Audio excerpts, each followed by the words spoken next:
मी doctor Shubhada Bharde, कोल्हापूरची कन्या आहे. आता हॉलमध्ये उपस्थित सगळ्या इंडियन वॉटर प्रेमींना माझा नमस्कार. नमस्कार. माझी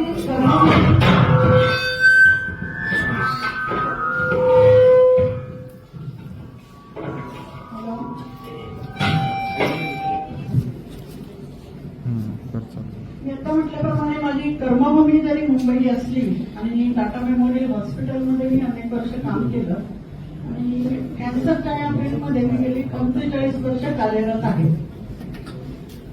तरी पण माझी जन्मभूमी कोल्हापूर आहे आणि गेल्या 9 वर्षांपासून पेपरमध्ये अशा बातम्या यायच्या. मी मुंबईतच होते, पण दरवेळेला बातम्या ऐकायची मी की कोल्हापूर जिल्हा हा कॅन्सरमध्ये नंबर 1 आहे आता महाराष्ट्रामध्ये. मला खूप वाईट वाटायचं, कारण कोल्हापूर इथे मला खूप अभिमान आहे. माझा जन्म इथला, शालेय शिक्षण इथलं, कॉलेजचं शिक्षण इथे झालं, पुढचं शिक्षण सगळं मुंबईला झालं. माझा जिल्हा हा किंवा कोल्हापूर प्रत्येक गोष्टीत 1 नंबर असं आपल्याला म्हणायची सवय असते. तर ते नेमकं अनफॉर्च्युनेटली कॅन्सरमध्ये पण 1 नंबर आला. तेव्हा मी ठरवलं की आपण ह्यासाठी काहीतरी भरीव कामगिरी केली पाहिजे. जे पेशंट यायचे टाटा हॉस्पिटलला किंवा माझ्या कॉन्टॅक्टमध्ये येत असं, त्यांना मी माझ्याकडून जेवढी सेवा देता येईल तेवढी देत होते. मी मुळात लॅबोरेटरीमध्ये काम करत होते, हिस्टोपॅथॉलॉजी लॅबोरेटरी. तर ह्या लॅबोरेटरीमध्ये कॅन्सर पेशंट्सना म्हणजे जर डाऊटफुल असेल, काही सिम्पटम दिसली, त्यानंतर जी बायोप्सी काढली जाते ती टेस्टला पाठवली जायची आणि याचा रिपोर्ट जो येतो, आता ऑडियन्समध्ये बरेच डॉक्टर्स आहेत, दे विल अप्रिशिएट की histopathology department it plays a pivotal role in the diagnosis आणि मग ट्रीटमेंटमध्ये. पिव्होटल म्हणजे अगदी कन्फर्म डायग्नोसिस मिळतं, जे रेडिओलॉजिकल डायग्नोसिस मध्ये होऊ शकत नाही. Pinpoint diagnosis in brief. Okay. आता कॅन्सरची ट्रीटमेंट जी आहे ती मुख्यतः 3 मोडॅलिटीज आहेत, 3 प्रकार आहेत. एक पहिला सर्जरी. अनेक वर्षांपूर्वी फक्त सर्जरी एवढंच वापरलं जायचं, पण सायन्समध्ये असं आहे की इव्होल्युशन होत राहते. ओव्हर द इयर्स किमोथेरपीचा शोध लागला. किमोथेरपी म्हणजे ती अँटी कॅन्सर ड्रग्ज असतात जी वाढणाऱ्या पेशींना मारतात, थोडक्यात सांगायचं तर. तिसरी मोडॅलिटी आहे ती आहे रेडिओलॉजी. आता अलीकडच्या काळामध्ये जेव्हा डायग्नोसिस अॅक्युरेट व्हायला लागलं तेव्हा ह्या 3ही मोडॅलिटी वेगवेगळ्या प्रकारे वापरात यायला लागल्या. शेवटी मॉडर्न मेडिकल सायन्स किंवा कुठल्याही सायन्सचं किंवा मेडिकल फील्डचं एम काय असतं की पेशंटला क्युअर करणं, बरं करणं. तर त्या दृष्टीने मग रिसर्च सुरू झाला. डायग्नोसिस आल्यानंतर मग पेशंटला आधी सर्जरी करायची की आधी किमोथेरपी द्यायची हे पण ठरवलं जायचं. कारण काय होतं, बरेचदा कॅन्सरचा जे प्रादुर्भाव होतो त्याचे सिम्पटम्स लवकर दिसत नाही. हा सगळ्यात मोठा हा अडथळा आहे ट्रीटमेंटमध्ये. जेव्हा सिम्पटम दिसतात त्यावेळेपर्यंत कॅन्सर ऑलरेडी स्प्रेड झालेला असतो बरेचदा. मग आता इट बिकम्स इनऑपरेबल. किंवा समजा पोटात आहे, फॉर एक्झाम्पल आजूबाजूच्या ऑर्गन्सना तो चिकटलेला असतो. पोटात असला तरी किडनीला असतो किंवा लिव्हर, आणखी ब्लॅडर, ह्या अशा ऑर्गन्सना तो चिकटलेला असतो. मग ते ठरवतात की आपण किमोथेरपी द्यायची. It is known as new adjuvant chemotherapy. नावं लक्षात नाही ठेवली तरी चालेल, मी एक्सप्लेन करते. किमोथेरपी देऊन नंतर तो श्रीक होतो ट्युमर आणि मग इट बिकम्स ऑपरेबल. तर अशा प्रकारे ही किमोथेरपीची treatment again it is followed by surgery. सर्जरीमध्ये सर्जन्स काय करतात, नेकेड आयला जेवढं त्यांना दिसेल ट्युमर आहे आणि ते फील करतात हाताने, तो हार्ड असतो, तर ते जेवढं त्यांना जमेल तेवढं ते रिमूव्ह करायचा प्रयत्न करतात. पण काय होतं की ह्याच्यामध्ये मायक्रोस्कोपिक सेल्स असतात, त्या शरीरामध्ये अजूनही राहिलेले असतात, तर त्या काढणं गरजेचं असतं. मग ह्यासाठी जेव्हा आता समजा ट्युमरचा पोर्शन काढला, सर्जरी झाली, तो आमच्या डिपार्टमेंटला पाठवला, त्याचं डायग्नोसिस झालं. त्यानंतर मग असं कळलं की त्या ट्युमरच्या बरोबर आणखी आजूबाजूला पण काही लिम्फ नोड्स तयार झालेले आहेत, त्यामध्ये कॅन्सर आहे. आता लिम्फ नोड म्हणजे थोडक्यात मी आपल्या लोकल लँग्वेजमध्ये सांगते की आपल्याला समजा आपल्या हाताला काही लागलं, आपलं भाजलं, मार बसला तर आपल्याला काखेचं पण अवधान आलं, गाठ येते. पायाला लागलं तर जांघेत गाठ येते. तसं म्हणजे हा आपल्या शरीराचा मेकॅनिझम आहे प्रिव्हेन्शनसाठी, किंवा शरीर आपलं झगडतंय, जे काही झालंय, आपल्याला त्रास झालाय त्याच्यापासून मुक्त होण्यासाठी. तसंच कॅन्सर जेव्हा ट्युमर जेव्हा शरीरामध्ये पसरायला सुरुवात होते तेव्हा आपलं शरीर त्याच्या म्हणजे इम्युनॉलॉजी आपली ऍक्टिव्ह होते आणि त्याला आपण प्रतिकार करायचा आपलं शरीर प्रयत्न करायला लागतं. तर त्यामुळे काय होतं, लिम्फ नोड्स तयार होतात. ज्या लिम्फ नोड जर असतात शरीरभर असतात, lymphatic system it runs parallel to the circulatory system, पण ते छोटे छोटे असतात गाठी. आता इथे कॅन्सर तयार झाला तर गाठी वाढल्या.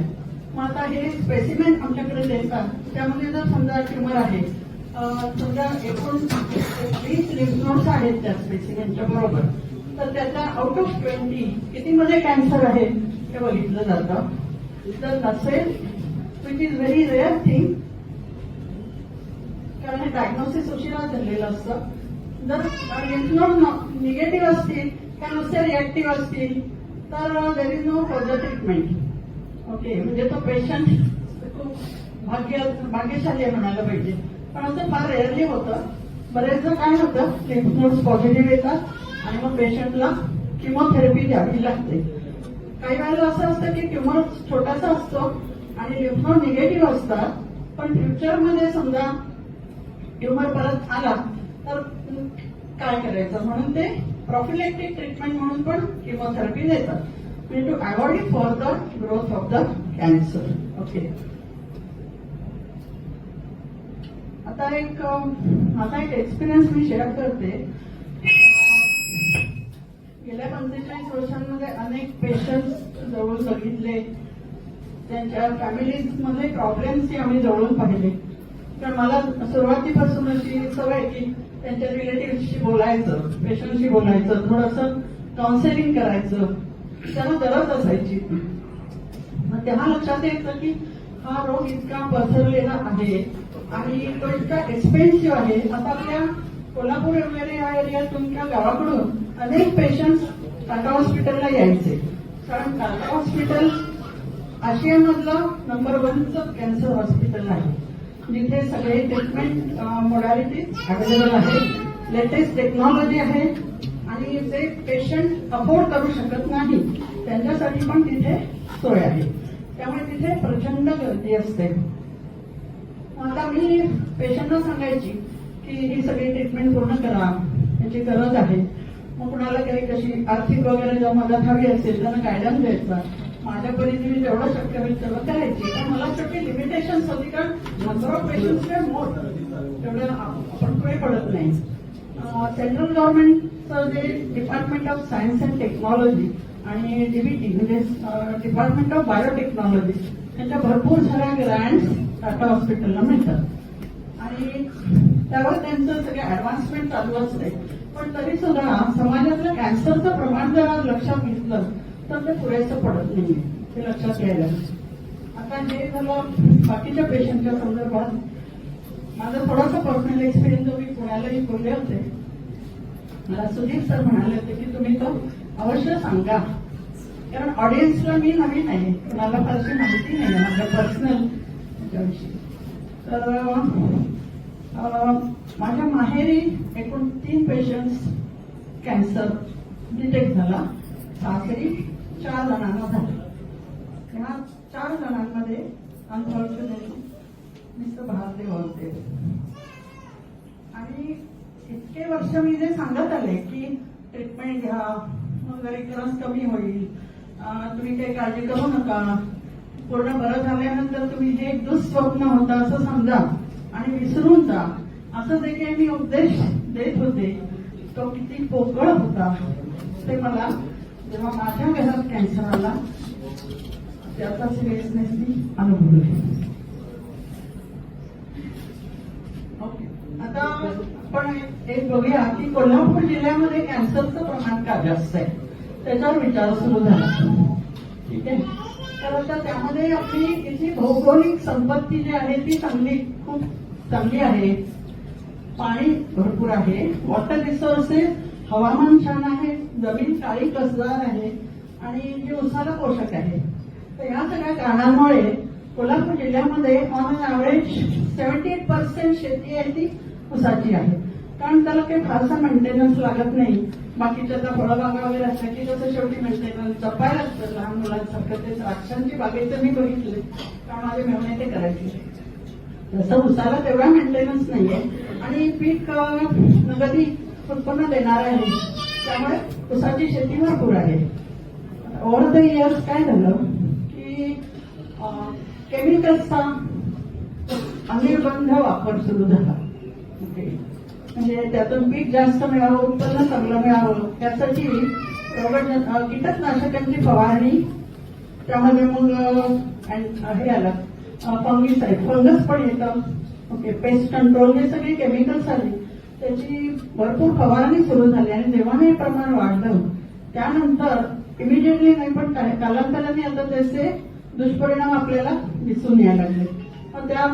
त्यामध्ये काय काय झालं तर आता उसावर फवारणी झाली. ऊस म्हणजे ते स्टेम आहे त्या झाडाचं, त्याच्यापासून रस निघतो, गुळ निघतो, साखर होते. या सगळ्या ती केमिकल्स कॅरी फॉरवर्ड होतात. ती केमिकल्स काढून टाकण्याचं कुठलंही काम तिथे केलं जात नाही. तर आपण जी साखर खातोय तर ती पांढरी आहे, म्हणजे व्हाईट पॉइझन म्हणतो, ट्रीटमेंट आहे त्यात आणि परत ती केमिकल्स, त्यामुळे आणखी त्याचे दुष्परिणाम. दुसरं असं सांगता येईल की उसावर जे काय पानं असतात त्याला वाळं म्हणतात ना, वाळं, ते जनावरांना चारा म्हणून खायला दिलं जातं. आता ही जनावरं खातात, त्यांचं दूध आपण घेतो, त्यातून परत ते आपल्या पोटात जातं. उसावर जे पाणी मारलं जातं किंवा पाऊस पडतो त्यावरून जे केमिकल्स त्याच्यावर मारलेली आहेत ती वाहून जातात, ती सरफेसवर काय होतात, ते surface water get polluted by chemicals. त्याबरोबरच जे पाणी एक्सेस आहे ते जमिनीच्या खाली अंडरग्राउंड म्हणजे पर्कोलेट होतं, खाली झिरपतं. त्या पाण्यामध्ये ही परत केमिकल्स कॅरी फॉरवर्ड होतात. तर हे सगळं पाणी जे आहे ते सिवेज वॉटर म्हणजे नदीमध्ये जे सोडतात, फॅक्टरीचे जे बाय प्रॉडक्ट आहे सगळं पाणी आणि ते दूषित पाणी जे असतं तर अनफॉर्च्युनेटली आपल्याकडे त्याच्यावर एवढं लक्ष दिलं जात नाही. तर ही एक गोष्ट पण ती आपल्या कंट्रोलच्या बाहेर आहे. कारण हे खूप मोठं आहे, राजकारण आहे त्याच्या मागे मोठं, गव्हर्नमेंट आणखी आहे, त्याच्याविषयी मी बोलू इच्छित नाही. तर पण आपल्याला ते डिसएडव्हान्टेजेस होतात. दुसरं मला असं सांगायचंय की आता हे नदीचं जे पाणी आहे तेच परत आपण प्यायला वापरतो. नंतर फूड ग्रेन्स म्हणजे धान्य पिकवायला, फळांना, भाजीपाल्याला हेच पाणी वापरलं जातं. परत ते सगळं केमिकल आपल्या पोटात जातं. आता माझ्या मिस्टरांना जेव्हा पॅन्क्रियाटिक कॅन्सर झाला तेव्हा डॉक्टर पी जगन्नाथ म्हणून सर्जन होते पुण्याच्या ह्याच्यात. मी चुकून सांगितलं, he is a national entity. Actually doctor P Jagannath हे जगप्रसिद्ध इंटरनॅशनल एंटिटी आहे इन द कोलोरेक्टल कॅन्सर आणि लिव्हर वगैरे याच्यावर खूप एक्सपर्ट आहेत ते. त्यांच्याबरोबर माझे अनेक पेपर्स पब्लिश झालेले आहेत. Unfortunately I have work on this topic, pancreatic cancer, gall bladder cancer. त्याचा रूट कॉज काय आहे म्हणजे त्याला इटिओलॉजी असं म्हणतात, what is the cause of this disease. तर ते आम्हाला असं लक्षात आलं की सिवेज वॉटरमध्ये जे काही केमिकल्स आणि ट्रेस मेटल्सचं जे प्रमाण वाढलेलं असतं त्या सगळ्यामुळे कॅन्सर होतो. आणि मग मी डॉक्टर जगन्नाथनं विचारलं, माझ्या मिस्टरांची विपल्स सर्जरी झाली. आता मी जेव्हा या फील्डमध्ये एंटर झाले तेव्हा मी अनेकदा ऐकलं होतं की आपल्या डिपार्टमेंटला जे स्पेसिमेन्स येतात ऑपरेटेड त्यामध्ये विपल्स सर्जरीला खूप वेळ लागतो आणि अतिशय किचकट प्रक्रिया आहे. त्याला जवळजवळ 5 ते 6 तास लागतात सर्जरी व्हायला. ओके, मी डिटेल्स नाही आता सांगत आहे, जास्त जाईल म्हणून. तर ती सर्जरी डॉक्टर जगन्नाथ माझ्या मिस्टरांवर केली. पुढचे 8 महिने ते डिसीज फ्री होते फॉर्च्युनेटली. पण मी डॉक्टर जगन्नाथला म्हटलं की माझे मिस्टर तर काही व्यवस्था वगैरे करत नाही. कारण एक आपल्या डोक्यात एक कसं असतं ना की बाबा सिगरेट स्मोकिंग, टोबॅको च्युइंग, त्यांची बॅड हॅबिट्स, अल्कोहोल किंवा ह्या बाकीच्या गोष्टी किंवा आजकाल आता रिफाईंड फूडचं पण प्रमाण इंटेक खूप वाढलेलं आहे, विशेषतः यंगस्टर्स मध्ये खूप वाढलेलं आहे. तर that is the root cause of gastrointestinal tract tumours actually. तर डॉक्टर जगन्नाथनी मला तेव्हा असं उत्तर दिलं. मी म्हटलं त्यांना काही व्यसन नाहीये. ते म्हणाले इथे व्यसनाचा प्रश्न येत नाही, हे सगळे ही जी केमिकल्स असतात इन्सेक्टिसाइड्स वगैरे देखील ते आपल्या फूड ग्रेन्स मधून भाजीपाला आणि फळांमधून ती पोटात जातात आणि त्याच्यामुळे हा झालेला आहे कॅन्सर. आणि त्याचं काही आपल्याला सिम्पटम दिसले नाही. मग पुढे त्यांची किमोथेरपी झाली, ऍडव्हान्स जीन थेरपी झाली.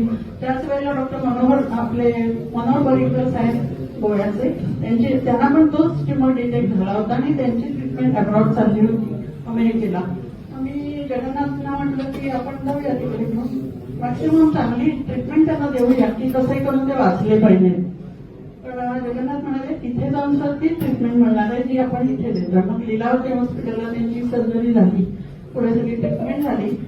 But in the result after 2.5 years struggle मध्ये मी हात खाल्ली. आता मला असं मागे वळून आता असं वाटतं की जर मला हे कॅन्गन वॉटर आधी जर मिळालं असतं कदाचित आज पिक्चर वेगळं असतं. मग आता जे झालं ते होऊन गेलं, पण आता आपण पुढे बघायचे. तर आता पुढे जे काही कॅन्सर पेशंट्स आहेत त्यांच्यासाठी आपण काम करायचं हे माझ्या मुलांनी ठाम ठरवलं. आता कोल्हापूर जिल्ह्याचं मी सांगितलं, कोल्हापूर जिल्ह्याचं मी सांगितलं ऊसाचं प्रोडक्शन. तसंच आपल्या बाजूचं जिल्हा जो आहे सांगलीमध्ये हॉर्टिकल्चरचं प्रमाण जास्त आहे, म्हणजे फळबागा जास्त आहेत. डाळिंब, द्राक्ष, पेरू हे सगळे ही फळं तयार होतात तिथे. त्याच्यावर परत ते कीटकनाशक मारणं, कारण फळ चांगलं रसरशीत दिसलं पाहिजे आणि पैसे जास्त मिळाले पाहिजेत. पण तेव्हा हा विचार केला जात नाही की त्याच्यामुळे लोकांना काय त्रास होणार आहे. आता ही फळं आपण घरी आणतो आणि कोविडच्या काळात आपल्याला थोडासा अवेअरनेस आपला वाढला होता की आपण भाज्या फळं वगैरे मिठाच्या पाण्यात घालत होतो. पण मिठाच्या पाण्यात नुसतंच घालून कारण फळं भाज्या आणि ग्रेन्स मधलं केमिकल अजिबात जात नाही. It is a fact. मग आता त्यासाठी काय करायचं. आता हे 11.5 pH मला आनंद सरांनी त्या डेमोमध्ये दाखवलं होतं आणि I was very much impressed by that point. म्हणजे हे मशीन खरेदी करण्यात आणि मला या विषयात इंटरेस्ट आणण्यामध्ये त्या पॉइंटचा खूप मोठा रोल आहे. कारण दुसरं आपल्याकडे काही हातात नाहीये ते केमिकल काढण्याचं. Just you put it in the 11.5 pH water and everything is extracted which is harmful to the body. त्यामुळे आपलं प्रिव्हेंशन होऊ शकतं कॅन्सर. तर हे मला सांगायचं होतं. दुसरी गोष्ट आता आपल्या ऑडियन्समध्ये आणि सांगितलं ब्रेस्ट कॅन्सरचं उदाहरण दिलं. तर मी ऍक्च्युली ह्या फील्डमध्ये येण्याला ह्याचं क्रेडिट मी देईन संदीप उदाहरण संदीप वेलेकर हे माझे फॅमिली. तर गेल्या वर्षी काय झालं ते दिवस आले खूप नर्वस होते. नेहमी हसतमुख असणारा माणूस असा काम. त्यांनी सांगितलं की माझ्या मिसेसला ब्रेस्ट कॅन्सर डिटेक्ट झाला आणि एकदम परिस्थिती खूप लहान मुलगा आहे त्यांना 10 वर्षाचा. फॅमिली खूप एकदम डिस्टर्ब झाली होती. मग त्यांची ट्रीटमेंट सुरू झाली, सर्जरी झाली, त्यानंतर किमोथेरपी सुरू झाली. किमोथेरपीचे साईड इफेक्ट असंख्य आहेत. त्याचं कारण मी सांगते की ही जी ड्रग्ज आहेत किमोथेरपीची ही प्रॉलिफरेटिंग सेल्सवर ऍक्ट होतात. म्हणजे नवीन ग्रोथ जिथे होते तिथे ती काम करतात. कारण कॅन्सर म्हणजे ग्रोथ आहे, new growth without any control, uncontrol growth of cells, that is cancer. एका वाक्यात सांगायचं तर आता हे ड्रग्ज जर दिली आहे की it circulates throughout the body, कारण ती वेनमधून आपल्या शरीरात सोडली जातात सलाईन सारखी. आता ते जे ड्रग आहेत ते प्रत्येक ठिकाणी जातं ट्युमरवर पण ऍक्ट करतं, simultaneously act on the normal cells. आता आपल्या शरीरामध्ये नॉर्मली वाढणाऱ्या पण पेशी आहेत. उदाहरणार्थ हेअर फॉलिकल्स आहेत, स्किनचे सेल्स आहेत, नंतर आपला पूर्ण गॅस्ट्रो इंटेस्टिनल ट्रॅक, अन्ननलिका पूर्णापासून ते ह्याचे सगळ्याचं आपलं लायनिंग जे असतं ना ते डेलिकेट सेल्सनी बनलेलं असतं आणि त्या सेल्स रिजॉइनेट म्हणजे नवीन नवीन तयार होत असतात त्या. कारण प्रत्येक सेलला एक प्रोग्राम दिलेला असतो त्याच्या सेंटरमध्ये डीएनए मध्ये की ही सेल कधी वाढणार, किती कुठल्या ह्याच्यापर्यंत वाढेल, काय फंक्शन तिने करायचं आणि तिची डेथ कधी होणार, हे सगळं प्रोग्राम असतं सेलमध्ये. पण कॅन्सर सेलमध्ये हे सगळं अपसाईड डाऊन झालेलं असतं, कारण ते वाढतच राहतं आणि मग तो ट्युमर दिसतो. ओके, तर ह्या किमोथेरपीमुळे ह्या नॉर्मल पेशी सुद्धा सगळ्या मरतात. त्यामुळे काय होतं, हेअर फॉलिकल्सवर ऍक्ट होतं, त्यामुळे केस गळतात पेशंटला. आणि ब्रेस्ट कॅन्सर वगैरे असतो त्याला तर किमोथेरपी द्यावीच लागते. आणि मी पण एक स्त्री आहे तर मी सांगू शकते की केसांविषयी स्त्री अतिशय सेन्सिटिव्ह असते. गळायला लागले तरी आम्हाला खूप त्रास होतो. मग आता ज्यांचे पुंजके आपल्याला पडतायत, मी असे बघितले सगळे पेशंट माझ्या घरात पण आहेत 2 एक्झाम्पल्स अशी, तर त्यांना अतिशय दुःख होतं. दुसरा इफेक्ट आहे साईड इफेक्ट किमोथेरपीचा, आपलं ते अन्ननलिका आतलं लायनिंग पण त्यामुळे डॅमेज होतं, त्यामुळे मळमळणं, जुलाब, उलट्या, पचन होत नाही, काही घेतलं तरी खायची इच्छा होत नाही. मग in the result weight loss आणि डिप्रेशन खूप येतं, कारण ही कॅन्सरची ट्रीटमेंट आहे ही अतिशय कॉस्टली आहे.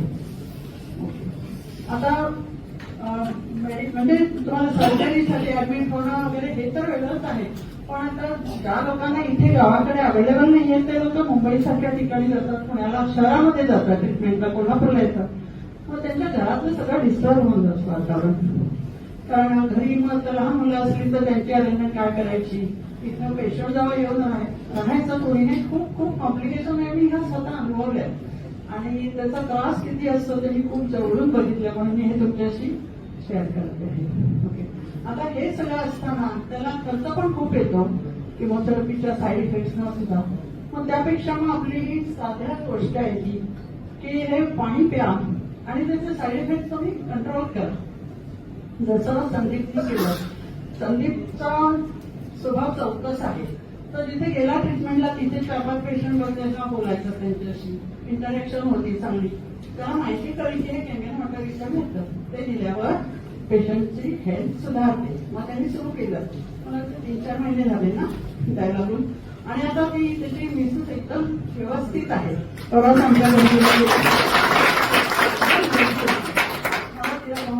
म्हटलं तर ह्याचा सगळ्याचा क्रेडिट केमियन वॉटर आहे.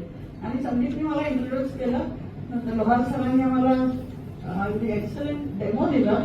एकदा डेमो घेऊन आमचं काही समाधान झालं नाही. माझ्याबरोबर माझे मित्र पण होते ह्यामध्ये इंटरेस्ट असणारे, त्यातल्या एकाच्या मुलाला ब्लड कॅन्सर आहे. त्यामुळे मी त्याला पोस्ट केला की तू सर ते बघ आणि त्याचा काय फायदा होतो तो तू ऐक, त्यांच्याकडून डेमो बघ आणि मग तू पुढे ठरव. त्याप्रमाणे तो आला. आम्ही 3-4 गेलो. पहिल्या ह्याच्यात मला काही डाऊट्स होत्या, कारण आपण बघितलं लगेच ऍक्सेप्ट नाही होत आपल्याला. आपण विचार करतो हे असं असेल का, काय असेल, थोडं एक्सपेन्सिव्ह आहे आणि हे घेतल्यामुळे काही साईड इफेक्ट्स होतील का ही भीती असते मनात. पण दुसऱ्या डेमोला मात्र सगळ्या डाऊट्स क्लिअर झाल्या लोहार सरांकडून आणि अरुण सुतार होते. या दोघांनी मिळून छान गायडन्स दिला आणि फायनली मी एका फाईन मोमेंटला मी डिसाईड केलं की हे मशीन आपण घ्यायचं. आता 3 आठवडे झाले माझ्या घरी हे मशीन आहे. मी रेग्युलरली त्यांनी सांगितलं त्याप्रमाणे ते घेते. ही गोष्ट खूप महत्वाची आहे की ते युटिलाइज कसं करायचं ह्याचं पण एक शास्त्र आहे, त्याचा प्रोटोकॉल आहे. सडनली तुम्ही 11.5 घेतलं तर तुम्हाला त्रास होणार. त्याच्यावर युट्यूबला पण बरेच व्हिडिओज आहेत की what are the side effects of having more alkaline water वगैरे. तर त्यांनी जसं सांगितलं तसं मी केलं. पण मला पर्सनल एक्सपिरियन्स 3च आठवड्यांचा आहे, फार मोठा नाहीये. पण मी एवढं सांगू शकते की या 3 आठवड्यामध्ये लाईव्ह वॉटर, जिवंत पाणी, ते मला लाईव्ह पेक्षा जिवंत हा शब्द फार आवडतो. पाणी मी रोज घेते. माझ्याबरोबर माझ्याकडे घर कामाला येणाऱ्या देते. आमच्या दोघींचा एक्सलंट एक्सपिरियन्स आहे जो मी आता शेअर करते थोडक्यात. मला 3 आठवड्यांमध्ये आपली बॉडी डिटॉक्स झाली, पूर्ण फ्रेश वाटायला लागलं. आता मला ह्या ऑडियन्समध्ये न ओळखणारे जे लोक आहेत त्यांनी एखाद्याने मला सांगावं की माझा एज किती असेल अंदाज. मॅडम 65. ओके, तर फक्त 6 वर्ष मिळवा. ओके, आता जे 21 दिवस झाले, मला असं वाटतं की अजून एक 3 महिने गेल्यानंतर त्याला आणखी फरक पडेल. माझी एनर्जी लेवल खूप वाढली. मला असं एक्सपिरियन्स होते की साधारण 45 ते 50 वर्षी मी जसं काम करत होते. तर मी टाटा हॉस्पिटलमध्ये तिथे आमचं डिपार्टमेंट आहे वर्क लाईक फॅक्टरी, कारण सगळे ट्युमर्स बाकी स्पेसिमेंटचं काम प्रचंड असतं. त्यानंतर मी जॉब करत असताना पुण्याची पीएचडी केलं होतं. मला फॉर्च्युनेटली संधी मिळाली, ही खूप महत्वाची गोष्ट आहे. तर तेव्हाची जी माझी लेवल होती, एनर्जी लेवल, पहाटे 4ला उठून सुरुवात करायची. मुंबईचं लाईफ तुम्हाला सगळ्यांना माहिती किती हेक्टिक आहे. 25 वर्ष मी लोकलनीच जाऊन येऊन केलं. त्यानंतर माझ्या मुलाला माझी काळजी वाटायला लागली. नंतर मग प्रवास थोडा सुखकर झाला. तर ह्या काळामध्ये मी जे काही काम केलं, पहाटे 4 वाजल्यापासून ते रात्रीपर्यंत 18 तास दिवसाचे मी कंटिन्युअस काम करायची ज्या एनर्जीने. तर ती एनर्जी आता हळूहळू यायला लागली असं मला जाणवायला लागलं. मला एक पुस्तक दिलंय कॅन्सर, ते आता मी वाचायला सुरुवात केली. तर पहाटे 4 वाजता उठून मी नोट्स काढायला सुरुवात केली. म्हणजे हा मला स्वतःला फायदा झाला. दुसरं सगळ्यात महत्वाचं म्हणजे ब्रेनची हॅपी हॉर्मोन्स ऍक्ट होतात त्यांनी. हा माझा एक्सपिरियन्स आहे. तुम्ही आनंदी राहता. किती निगेटिव्हिटी तुमच्या आसपास असली तरी तुम्ही you can overcome that problem. हा एक महत्वाचा फायदा आहे. कारण वय आपलं वर्षांनी वाढतं, पण ठीक आहे, पण तुम्ही किती ऍक्टिव्ह आहात, तुम्ही किती काम करू शकता, सोसायटीला तुम्ही काय देता, ह्या सगळ्या गोष्टी मॅटर करतात खूप मोठ्या प्रमाणात. ओके, माझ्याकडे जी कामाला बाई येते 14-15 ती काम करते. तिला मी माझ्याबरोबर द्यायला सुरुवात केली. म्हणजे जे जिवंत पाणी जे आहे रोज सकाळी ती आधी आम्ही दोघी काढतो आणि पितो. त्यानंतर ती मला 2 दिवसांनी सांगायला लागली की ताई मला इतके दिवस पहाटे जागेची सुरुवात यायची. म्हणजे या सगळ्या प्रॅक्टिकल डिफिकल्टीज आहेत त्या मी तुमच्याशी शेअर करते. तर आता असं झालंय की मला काही त्रास होत नाही, पोट छान साफ होत आहे, युरिन व्यवस्थित पास होत आहे, एनर्जी लेवल वाढली आहे. आम्ही 7व्या मजल्यावर राहतो, तर ती 3ऱ्या-4थ्या मजल्यापर्यंत चालत येते. तिथे पण कामायची. तिथे म्हणाली मी लिफ्टची वाट बघत नाही. तिच्या डोळा एक नेहमी लाल झालेला असायचं. काय प्रॉब्लेम काय होतं माहिती नाही मला, प्रॉब्लेम इन्फेक्शन असेल. ती म्हणाली आता गेले 3 आठवडे मला डोळा लाल झाला नाही एकदाही. इतकी ऍसिडिटी असायची, कारण वेळेला खाणं पिणं नाही, काही नाही आवडायची तिला. खाऊन घेऊन काम करत काही नाही, पण कामाचं खूप हे होतं तिला लोड. आता आज ती मला सांगत होती की ऍसिडिटी एकदाही झाली नाही. तर हा मोठा फायदा आहे. म्हणजे आता मी जो बघते तो नंतर माझे जे क्लासमेट आहेत, मी म्हटलं मुलाशी ब्लड कॅन्सर झालंय त्यांच्या मुलाला, काल मी त्यांच्याशी बोलले. म्हटले कॅन्टीन वॉटर तुम्ही घ्यायला लागल्यापासून तुमच्या मुलाला काय फायदा झाला. तर ते म्हणाले त्याची स्किन जी होती ती दगडासारखी कडक झाली होती. तर ती त्यांनी साधारण 1 महिना होऊन गेला. ते मला वाटतं त्या मॅडम येणार त्यांना कीर्ती क्रांती जोशी आल्या मित्र, हा, तर ते त्यांच्याकडून पाणी घेतात. 1 महिना झाला ते लाईव्ह वॉटर पण पितो मुलगा आणि ते पण वापरतो घरी आणून. तर ती स्किन कडक होती, ती आता सॉफ्ट झाली आहे. त्याला ते पोटात असं खूप जड वाटायचं, भूक लागायची नाही. नंतर त्याच्या प्लेटलेट्स वगैरे कमी झाल्या होत्या, त्यामुळे पायावरच्या ब्लड क्लॉट झाल्या, मारल्यावर कसं येतं ना तशा खुणा होत्या. तर हे सगळं कमी झालं म्हणून मला त्यांनी सांगितलं. आणि आता व्यवस्थित जेवतो, फिरतो व्यवस्थित. म्हणजे 1 महिन्यामध्ये त्याला ब्लड कॅन्सरला जर एवढा फायदा होऊ शकतो, तर आपण नॉर्मल लोकांनी जर हे घेतलं तर आपल्याला म्हणजे प्रिव्हेन्शन होईल या सगळ्या गोष्टींपासून. ओके, 2 मिनिटं का उशीर होता चालेल ना पासून. ओके, 2 मिनिटं का उशीर होता. चालेल ना? आता हे कॅन्सर बद्दल झालं, थोडस जनरल सांगते की हे जे केंगेन हॉटेल आहे ना, पुण्याला बरेच जण नव्हते ना, म्हणून मी रिपीट करते, तिथे सगळ्यांनी ऐकलेलं आहे. तर मला खूप मोठा मुद्दा असा वाटतो की हे केंगेन हॉटेल म्हणजे होलिस्टिक अप्रोच आहे. होलिस्टिक म्हणजे काय? तर मॉडर्न मेडिकल सायन्स मध्ये काय आहे की तुमचे सिम्पटम्स, आपण गेलो डॉक्टरना, मला डोकं दुखतंय, घ्या, पोट बिघडलंय, अमुक औषध घ्या, ते झालंय तर अमुक औषध घ्या, असं वेगवेगळ्या प्रकारचे औषधं ते देतात. ओके, त्याचा परत आपल्या शरीरावर दुष्परिणाम होत नसतो. इथे काय होतं की हे फक्त तुम्ही रोजचं तुमचं पिण्याचं जे पाणी आहे, म्हणजे ते आरोचं किंवा काय जे पित होतो, ते फक्त रिप्लेस करा. हे पाणी तुम्हाला जे सांगतील, प्रोटोकॉल जे देतील, त्याप्रमाणे तुम्ही ग्रॅज्युअली पीएच इन्क्रीज करायला सांगितले. कारण सेल ही अतिशय नाजूक असते, तर तिला सडनली तुम्ही जर एकदम 11.5 पीएच दिलं तर त्यांना शॉक रिॲक्ट होतं. इलेक्ट्रिक शॉक सारखं असतं ते सेलला, कारण तिचं व्हेरी डेलिकेट एंटिटी. म्हणून ते त्यांनी त्या प्रोटोकॉलमध्ये दिले की ग्रॅज्युअली तुम्ही पीएच वाढवा. त्याच्या मागे पण मोठं शास्त्र आहे, आणि ते तुम्ही तसं जर फॉलो केलं ना, तर there is nothing like that. तर हे होलिस्टिक अप्रोच आहे. टेक्स केअर ऑफ, आता आपल्या ऑडियन्समधल्या एक्सपिरियन्सेस शेअर केले, बीपी, शुगर, थायरॉइड. नंतर माझा स्वतःचा अजून अनुभव आहे. मला हे हल्लीच्या वातावरणामध्ये चांगले दुखायला लागले, आणि बोटाई माझी अशी सकाळी अशी कडकच राहायची, दुसऱ्या हाताने मला अशी करावी लागायची. म्हणजे मला आपलं पित्त वगैरे असा प्रकार होता. 3 आठवड्यांनी पाणी प्यायला लागले, आता काही प्रॉब्लेम नाही.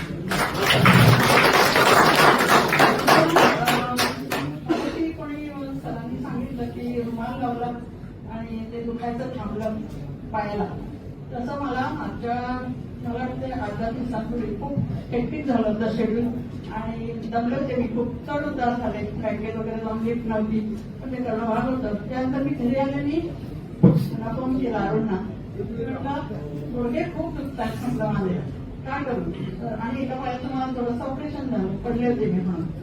तर अरुणने मला सांगितलं की तुम्ही 11.5 पीएच पाणी घ्या, त्यामध्ये कॉटनचा कपडा, टॉवेल वगैरे असं उडवा, गुंडाळून ठेवा. तुला हे किती वेळ लागेल, कारण थंडी पण खूप होती. ते म्हणाले काय नाही, अर्धी अर्धा तास. तर मी तसं केलं आणि काढलं, गुंडाळलं. 15व्या मिनिटाला माझी कळ कमी झाली. इतका दुखत होता ना बरोबर. तर तो एक फायदा, म्हणजे हे प्रॅक्टिकल एक्सपिरियन्सेस आहेत, आणि सगळी विन विन सिच्युएशन आहे की एकदा तुम्ही इन्व्हेस्ट करा, किंवा आपल्याला ज्यांना शक्य नाहीये त्यांना आपल्याला अवेलेबल आहे पाणी, हे पेटणीच असेल ना, हा जातच असते, तर ते अवेलेबल आहे, त्याचा तुम्ही फायदा करून घ्या, तुमची हेल्थ सुधारा, असं सगळं तुम्ही करू शकता. दुसरं आता कॅन्सर विषय झाला, तर मगाशी मी सांगितलं ते आपल्या शरीरामध्ये 5 व्हायटल ऑर्गन्स आहेत महत्वाचे. ब्रेन हा तर सगळ्याचा governs all the activities of the body. दुसरं झालं लंग्स, तिसरं हार्ट, चौथी लिव्हर, 5वं किडनी. तर हे जे महत्वाचे ऑर्गन्स आहेत, यांना जेव्हा ब्लड सर्क्युलेशन व्यवस्थित होऊन ऑक्सिजनचा प्रॉपर सप्लाय मिळेल, नंतर तुम्ही जे अन्न खाता ते जर तुमचं डायजेशन व्यवस्थित झालं तर, आणि ते ऍसिमिलेट झालं, म्हणजे ब्लड सर्क्युलेशन मध्ये गेलं, तर त्याचा जो फायदा सर्क्युलेशन मधून होतो. आपण एरवी म्हणतो ना, अंगी लागत नाही अन्न, म्हणजे काय खाल्लं ते निघून गेलं. तर या पाण्यामुळे पचन पण होतं, लिव्हरचं फंक्शन चांगलं होतं, ब्रेन, ह्या सगळ्या व्हायटल ऑर्गन्सचं फंक्शन चांगलं होतं, कारण सर्क्युलेशन वाढतं, ऑक्सिजनची लेवल वाढते, अँटीऑक्सिडंट्स त्यामध्ये असतात, फ्री रॅडिकल्सचं प्रमाण कमी होतं, ऑक्सिडेशन कमी होतं. तर असे सगळे हे फायदेच फायदे आहेत. आता माझा परत एकदा मी रिपीट करते, माझं असं मिशन आहे आता की मी जे मशीन घेतलं त्यांनी माझी गणपत सुधारलेलं, म्हणजे त्याबद्दल मला खात्री आहे. त्यामुळे मी इतरांना पण याची माहिती देईल, ज्यांना शक्य आहे ते जे कन्व्हिन्स होतील ते. कन्व्हिन्स करणं हा एक प्रकार आहे मोठा, त्यामध्ये क्रिटिसिझम करणारे पण लोक मला भेटत आहेत. तर जे घेतील ते लकी असतील, आणि पाणी येतील त्यांचं आरोग्य सुधारेल. आता माझं म्हणणं असं आहे की कॅन्सर पेशंटसाठी मी हे पाणी मोफत उपलब्ध करून देणार आहे.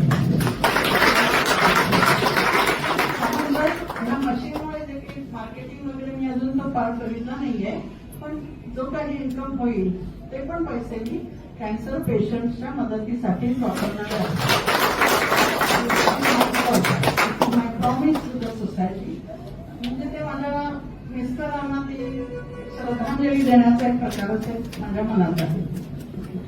आता आपल्या कोल्हापूर मध्ये सरांच्या सगळ्यांच्या तुमच्या प्रयत्नांनी मशीनची माहिती होत आहे, सगळं व्यवस्थित आहे. माझे एक क्लासमेट होते 2016 साली जेव्हा हे मशीन आलं इंडियामध्ये त्यांनी घेतलं, पण अनफॉर्च्युनेटली त्यांना त्याचं युटिलिटी कळली नाही, युसेज काय कसा करायचा काय. कारण ह्या सगळ्यामध्ये ज्युडिशियस यूज, ज्युडिशियस हा शब्द खूप महत्वाचा आहे.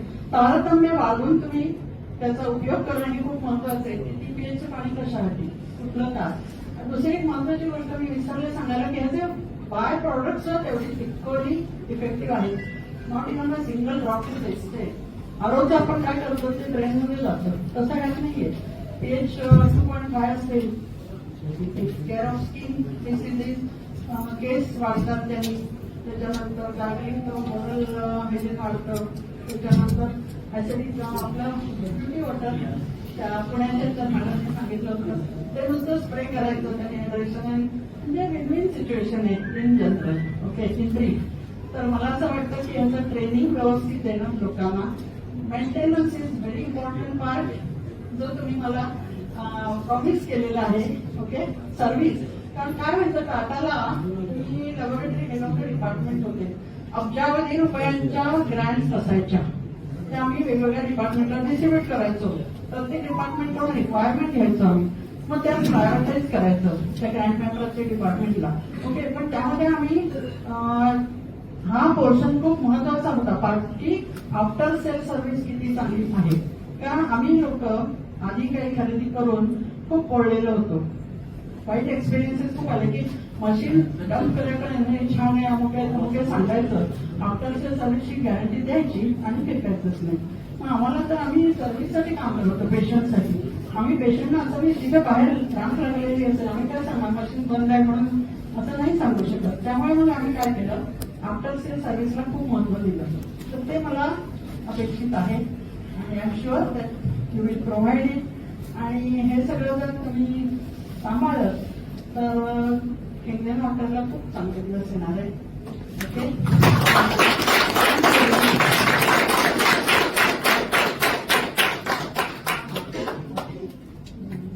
मुलगा माझा युरोपमध्ये असतो. मी जसा याचा एक्सपिरियन्स घेतला तसा मी त्याला सांगायला सुरुवात केली की तू पण आता हे मशीन घे आणि याचे असे असे फायदे आहेत. तर सध्या तो इंजिनियर आहे आणि इंजिनिअरिंगचं होतं म्हणजे काय स्वतःचा विचार करायचा.